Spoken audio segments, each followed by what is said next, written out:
তো পেদি পাবদা মাছের লবণ হলুদ মাখিয়ে নিয়েছি। চিংড়ি মাছটা পরিষ্কার করে কেটে ধুয়ে লবণ হলুদ মাখিয়ে নিলাম। এবার সর্ষে তেলে চিংড়ি মাছটা ভেজে নেব। ভাজা হয়ে গেলে এটা এর জন্য মশলা করতে হবে। আজকে আমি গলদা চিংড়ি মালাইকারি বানাচ্ছি। এর সাথে আরও অনেক কিছু সবজি টবজিও বানাবো। তো দেখতে থাকুন ভিডিওটা পুরোটা। তো এর জন্য প্রথমে মাছগুলো ভেজে রাখলাম। এরপর সবজিগুলো বাজার থেকে যেগুলো নিয়ে এসেছি এগুলোকে আগে ধোয়াধুয়ি করে কাটাকাটি করে নেব।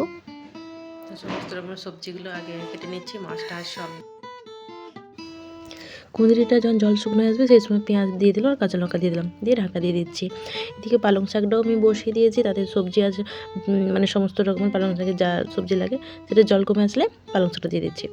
আর এদিকে আমি ডিমের বড়া করব। এর জন্য মাছের ডিমের সাথে একটু জিরে বাটা, কাঁচা লঙ্কা, পেঁয়াজ, রসুন থেতো করেছি, নুন, হলুদ আর একটু বেসন দিয়েছি যাতে ডিমটা গায়ের দিকে না ছিটকে আসে। তো সমস্ত জিনিসগুলো ভালো করে হাত দিয়ে মাখিয়ে এগুলো বড়াগুলো করে নিচ্ছি। গরম গরম ভাতের সাথে কিন্তু এই মাছের ডিমের বড়াটা কিন্তু খেতে ভালো লাগে, আমার তো খুব ভালো লাগে। এটা যদি তরকারিও করা যায় তাতেও কিন্তু খুব ভালো লাগে, আর এমনি ভাজাটাও খুব ভালো লাগে। একটু লঙ্কাটা বেশি করে দিতে হয়, ঝাল ঝাল হলে খুব ভালো লাগে। তো ভাজা হয়ে গেছে মাছের ডিমের বড়াগুলো তুলে রাখছি। এদিকে মালাইকারির জন্য আমি আদা, রসুন, পেঁয়াজ, টমেটো, কাঁচা লঙ্কা, হলুদ, নুন, কাশ্মীরি লঙ্কাগুলো সমস্ত দিয়ে একসাথে কষে নিয়েছি। এবার এটা পোস্ত বাটা দিয়ে দিলাম।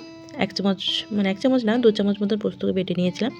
আর এদিকে নারকেল, অর্ধেকটা নারকেলকে গ্রাইন্ডার পেস্ট করে তার নারকেলের দুধটা দিয়ে ফুটিয়ে দিলাম চিংড়ি মাছটাকে দিয়ে।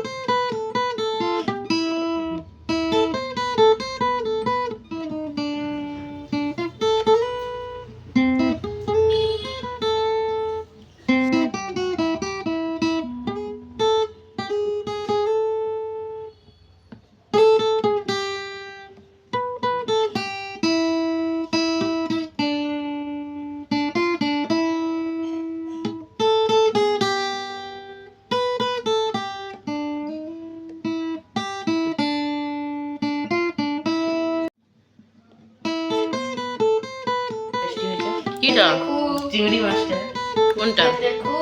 চিংড়ি মাছ, পদ্মা চিংড়ি। খেতে খুব ভালো।